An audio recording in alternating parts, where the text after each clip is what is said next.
we have allowed the government to declare a war on drugs because the majority of Americans haven't known any better. And they haven't really understood that all of this is a massive deception. It's a massive profit scheme.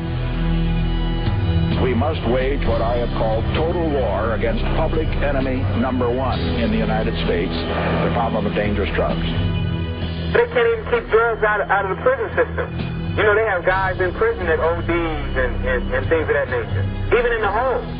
What's happening here in America is that our government is inadvertently supplying the hard drugs to the people in this country. Then they're putting the people who use them in this country in jail.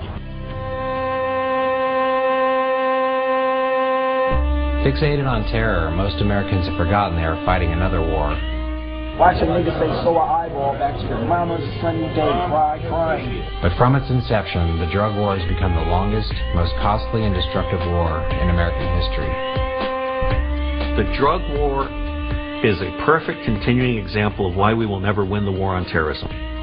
Because it captures the ineffectiveness of the U.S. government, and it captures the fact that it's being used against poor people and not against the people who benefit most from drugs, which are the bankers that launder the money.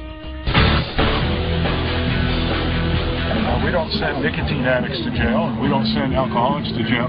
We shouldn't send drug addicts to jail. Oh my God!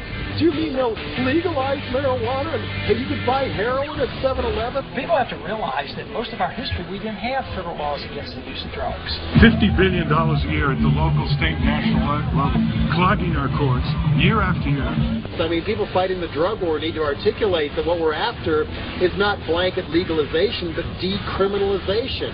Why in the world do we have millions of innocent young people wasting away in prison when the big people who are committing these huge, atrocious crimes are getting away every day? My own personal opinion, I think the jail cell is better than the rehab.